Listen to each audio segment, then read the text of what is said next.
This is Audible. This is a copyrighted work. Unauthorized copying or distribution is a crime punishable by up to 5 years in prison and a fine of $250,000. Scholastic Audio presents The Adventures of Captain Underpants, the first epic novel by Dave Pilkey, read by Len Forgione, with Dejan Freeman and Ben D'Amico. Chapter 1. George and Harold. Meet George Beard and Harold Hutchins.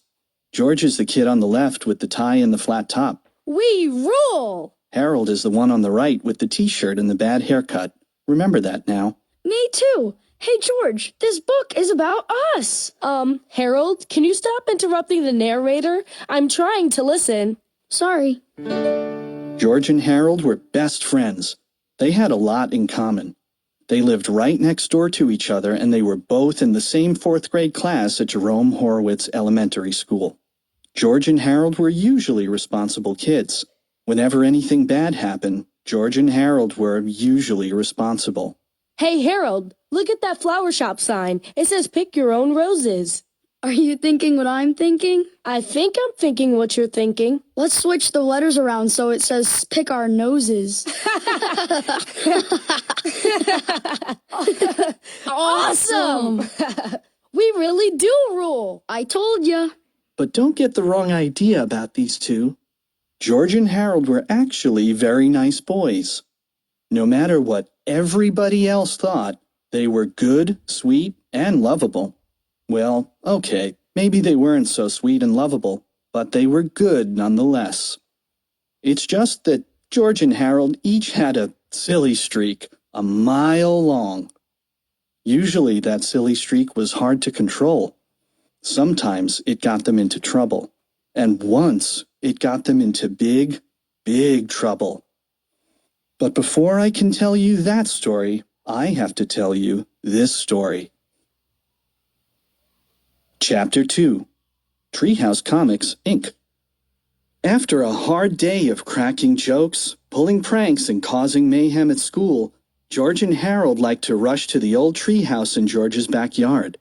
Inside the treehouse were two big old fluffy chairs, a table, a cupboard crammed with junk food, and a padlocked crate filled with pencils, pens, and stacks of paper. Now, Harold loved to draw, and George loved to make up stories, and together the two boys spent hours and hours writing and drawing their very own comic books. Over the years, they had created hundreds of their own comics starring dozens of their own superheroes. First, there was Dogman. Then came Timmy the Talking Toilet. And who could forget the amazing Cow Lady? But the all-time greatest superhero they ever made up had to be the amazing Captain Underpants. George came up with the idea. Most superheroes look like they're flying around in their underwear, he said. Well, this guy actually is flying around in his underwear. The two boys laughed and laughed. Yeah, said Harold, he could fight with wedgie power. George and Harold spent entire afternoons writing and drawing the comic adventures of Captain Underpants. He was their coolest superhero ever. Luckily for the boys, the secretary at Jerome Horowitz Elementary School was much too busy to keep an eye on the copy machine. So whenever they got a chance, Harold and George would sneak into the office and run off several hundred copies of their latest Captain Underpants adventure. After school, they sold their homemade comics on the playground for 50 cents each. Chapter 3. The Adventures of Captain Underpants.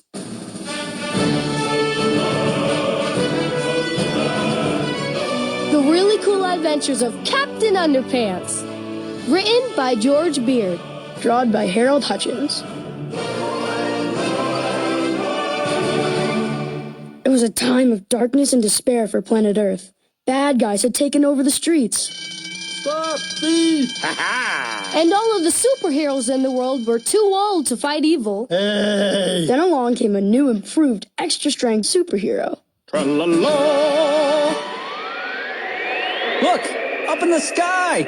It's a bird! It's a plane! It's an egg salad sandwich. No way! I'm Captain Underpants! Captain Underpants was faster than a speeding waistband. More powerful than boxer shorts. And able to leap tall buildings without getting a wedgie. Tra-la-la! Night and day, Captain Underpants watched over the city Fighting for truth, justice. and all that is pre-shrunken cottony. Meanwhile, at a nearby elementary school, It was Stinky Taco Surprise Day at the cafeteria. yuck! Everybody hated it so much, they all threw it away. Soon, the cafeteria food came to life. I am the inedible hunk. The monster ran around the school, eating everything in sight.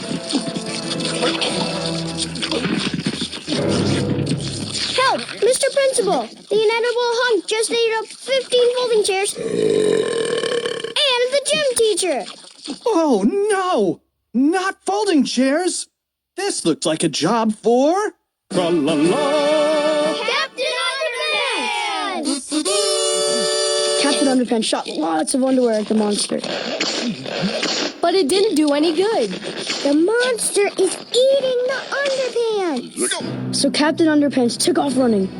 The inedible hunk chased him. Help! And chased him.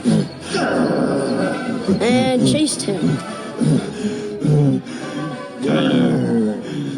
Finally, the inedible hunk got too tired and thirsty to chase Captain Underpants. Captain Underpants held open the door to the boys' bathroom. How about a nice drink of water? So the monster took a long drink from a shiny white bowl. When suddenly,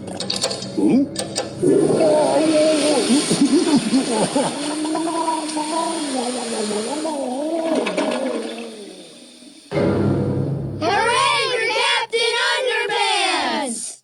And so the inedible hunk got flushed away and was never heard from again. Tra-la-la! The end. don't miss our next exciting adventure, Captain Underpants and the Attack of the Talking Toilets. Coming soon to a playground near you from Treehouse Comics, Inc. Chapter 4. Mean Old Mr. Krupp. Do you see that old guy looking out the window up there? That's Mr. Krupp, the principal. Now, Mr. Krupp was the meanest, sourest old principal in the whole history of Jerome Horowitz Elementary School. He hated laughter and singing. He hated the sounds of children playing at recess. In fact, he hated children altogether. And guess which two children Mr. Krupp hated most of all? If you guessed George and Harold, you're right. Mr. Krupp hated George and Harold. He hated their pranks and their wisecracks. He hated their silly attitudes and their constant giggling. And he especially hated those awful Captain Underpants comic books. I'm going to get those boys one day, Mr. Krupp vowed. One day very, very soon. Chapter 5. One day very, very soon. Remember when I said that George and Harold's silly streak got them into big, big trouble once? Well, this is the story of how that happened, and how some huge pranks and a little blackmail turned their principal into the coolest superhero of all time.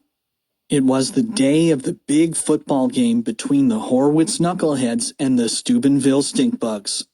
The bleachers were filled with fans. The cheerleaders ran onto the field and shook their pom-poms over their heads. A fine black dust drifted out of their pom-poms and settled all around them. Gimme a K, shouted the cheerleaders. K, repeated the fans. Gimme an N, shouted the cheerleaders. N, repeated the fans. Gimme an achoo, sneezed the cheerleaders. Achoo, repeated the fans. The cheerleaders sneezed and sneezed and sneezed some more. They couldn't stop sneezing. Hey, shouted a fan in the bleachers. Somebody sprinkle black pepper into the cheerleaders' pom-poms. I wonder who did that, asked another fan. The cheerleaders stumbled off the field, sneezing and dripping with mucus as the marching band members took their places. But when the band began to play, steady streams of bubbles began blowing out of their instruments. Bubbles were everywhere. Up and down the field, the marching band slipped and slid, leaving behind a thick trail of wet, bubbly foam. Hey, shouted a fan in the bleachers. Somebody poured bubble bath into the marching band's instruments. I wonder who did that, asked another fan. Soon, the football teams took the field. The knuckleheads kicked the ball. Up, up, up went the ball. Higher and higher it went. The ball sailed into the clouds and kept right on going until nobody could see it anymore. Hey, shouted a fan in the bleachers. Somebody filled the game ball with helium. I wonder who did that, asked another fan. But the missing ball didn't make any difference because at that moment, the knuckleheads were rolling around the field, scratching and itching like crazy. Hey, shouted the coach. Somebody replaced our deep-heating muscle rub lotion with Mr. Prankster's extra scratchy itching cream. We wonder who did that, shouted the fans in the bleachers. The whole afternoon went on much the same way, with people shouting everything from, Hey, somebody put sea monkeys in the lemonade, to, Hey, somebody glued all the bathroom doors shut. Hey, you forgot one. Somebody changed their school sign from See Our Big Football Game today to Boy, Our Feet Smell Bad. Thanks, kid, but I'm doing the storytelling here. Before long, most of the fans in the bleachers had gotten up and left. The big game had been forfeited, and everyone in the entire school was miserable. Everyone, that is, except for two giggling boys crouching in the shadows beneath the bleachers. Those were our best pranks yet, laughed Harold. Yep, chuckled George. They'll be hard to top, that's for sure. I just hope we don't get busted for this, said Harold. Don't worry, said George. We covered our tracks really well. There's no way we'll get busted.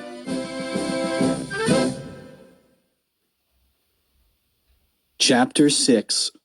Busted. The next day at school, an announcement came over the loudspeakers. George Beard and Harold Hutchins, please report to Principal Krupp's office at once. Uh-oh, said Harold.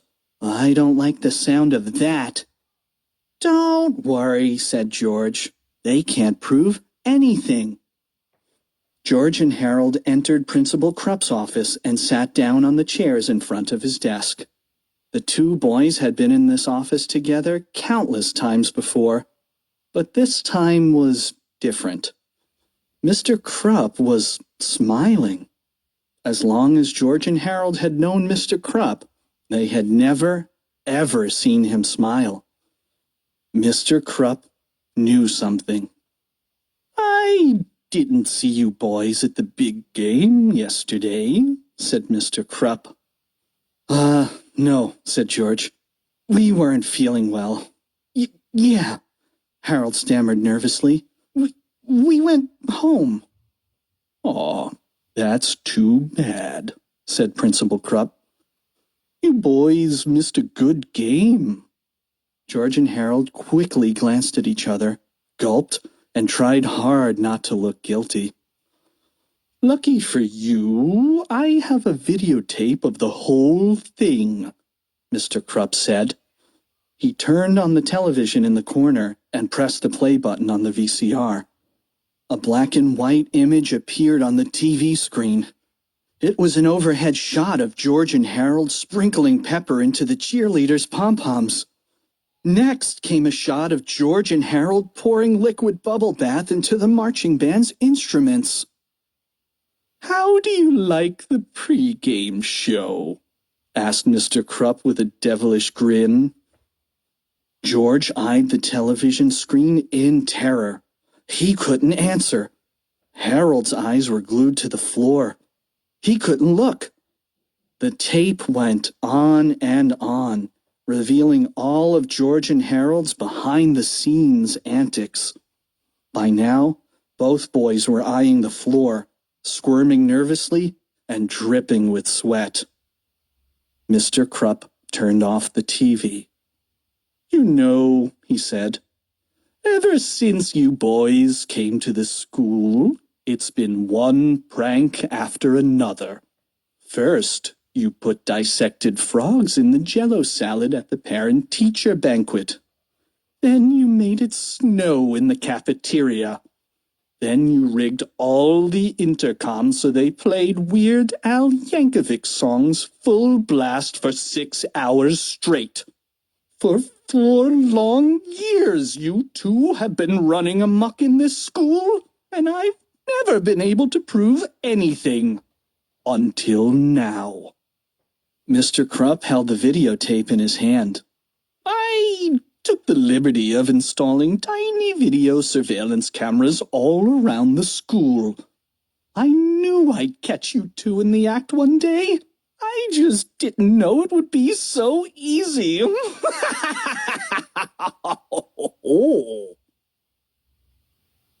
Chapter 7. A Little Blackmail. Mr. Krupp sat back in his chair and chuckled to himself for a long, long time. Finally, George got up the courage to speak. "Well, what are you going to do with that tape?" he said. "I thought you'd never ask," laughed Principal Krupp. "I've thought long and hard about what to do with this tape," Mr. Krupp said. "At first, I thought I'd send copies to your parents." The boys swallowed hard and sank deeply into their chairs. "Then I thought I might send a copy to the school board," Mr. Krupp continued. "I could get you both expelled for this." The boys swallowed harder and sank deeper into their chairs. "Finally, I came to a decision," Mr. Krupp concluded. "I think the football team would be very curious to find out just who was responsible for yesterday's fiasco. I think I'll send a copy to them." George and Harold leaped out of their chairs and fell to their knees. "No!" cried George. "You can't do that! They'll kill us!" "Yeah," begged Harold. "They'll kill us every day for the rest of our lives." Mr. Krupp laughed and laughed. "Please have mercy," the boys cried. "We'll do anything." "Anything?" asked Principal Krupp with delight. He reached into his desk, pulled out a list of demands, and tossed it at the boys. "If you don't want to be dead as long as you live, you'll follow these rules exactly." George and Harold carefully looked over the list. "Rules.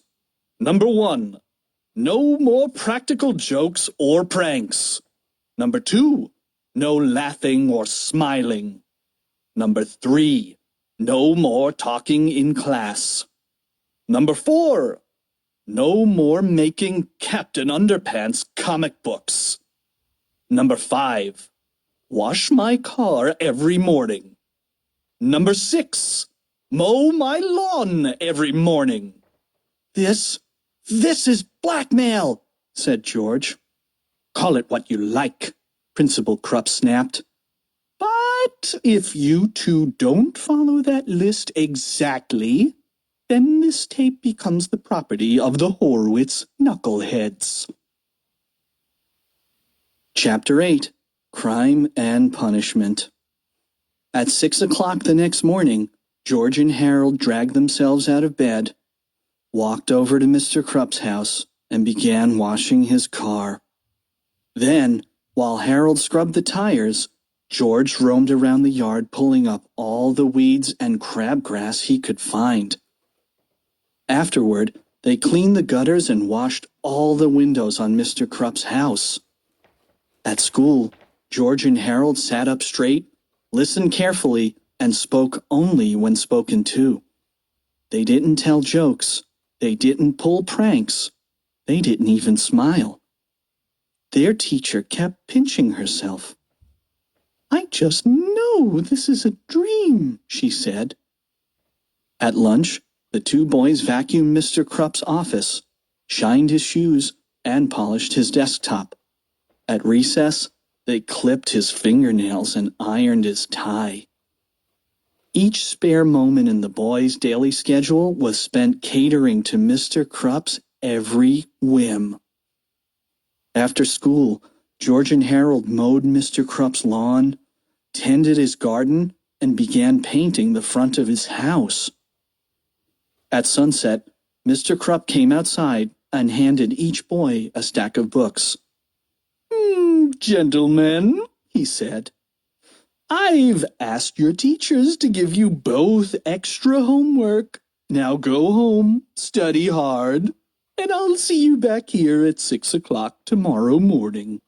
We've got a busy day ahead of us." "Thank you, sir," moaned the two boys. George and Harold walked home dead tired. "Man, this was the worst day of my entire life," said George. "Don't worry," said Harold. "We only have to do this for 8 more years. Then we can move away to some far-off land where they'll never find us. Maybe Antarctica." "I've got a better idea," said George. He took a piece of paper out of his pocket and handed it to Harold. It was an old magazine ad for the 3D Hypno Ring. "Hey kids, it's the 3D Hypno Ring. Registered trademark. Learn the art of hypnosis. Amaze your friends. Control your enemies. Rule the world. It's easy. It's fun. Only $2.99 plus 101 shipping and handling. Send check or money order to the Little Wise Guy Novelty Co. P.O. Box 1819, Walla Walla, Washington, 94040. Please allow 4 to 6 weeks for delivery." "How's this going to help us?" asked Harold. "All we gotta do is hypnotize Mr. Krupp," said George. "We'll make him give us the video and forget this whole mess ever happened." "That's a great idea," said Harold. "And the best part is we only have to wait 4 to 6 weeks for delivery." Chapter 9, 4 to 6 weeks later. After 4 to 6 weeks of backbreaking slave labor, grueling homework assignments, and humiliating good behavior at school, a package arrived in George's mailbox from the Little Wise Guy Novelty Company. It was the 3D Hypno Ring. "Hallelujah!" cried George. "It's everything I ever hoped for." Let me see, said Harold. "Don't look directly at it," warned George. "You don't want to get hypnotized, do you?" "Do you really think it will work?" asked Harold. "Do you really think we can amaze our friends, control our enemies, and take over the world, just like the ad says?" "It better work," said George, "or else we just wasted 4 whole bucks." Chapter 10, The 3D Hypno Ring. The next morning, George and Harold didn't arrive early at Mr. Krupp's house to wash his car and reshingle his roof. In fact, they were even a little late getting to school. When they finally showed up, Mr. Krupp was standing at the front door waiting for them, and boy was he mad. Mr. Krupp escorted the boys into his office and slammed the door. "All right. Where were you two this morning? He growled. We wanted to come over to your house, said George, but we were busy trying to figure out the secret of this ring. What ring? Snapped Mr. Krupp. George held up his hand and showed the ring to Principal Krupp. It's got one of those weird patterns on it, said Harold.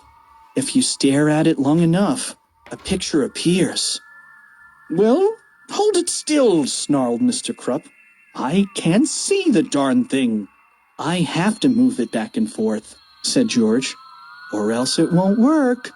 Mr. Krupp's eyes followed the ring back and forth, back and forth, back and forth, and back and forth. You have to stare deeper into the ring, said Harold. Deeper, deeper, deeper, deeper. You are getting sleepy, said George. Very sleepy. Mr. Krupp's eyelids began to droop. I'm so sleepy, he mumbled. After a few minutes, Mr. Krupp's eyes were closed tight, and he began to snore. You are under our spell, said George. When I snap my fingers, you will obey our every command. Snap. I'll obey, mumbled Mr. Krupp. All right, said George. Have you still got that videotape of me and Harold? Yes, mumbled Mr. Krupp. Well, hand it over, bub, George instructed. Mr. Krupp unlocked a large file cabinet and opened the bottom drawer. He reached in and handed George the videotape. George stuffed it into his backpack. Harold took a different video out of his backpack and put it into the file cabinet. What's that video? Asked George. It's one of my little sister's old Boomer the Purple Dragon sing-along videos. Nice touch, said George.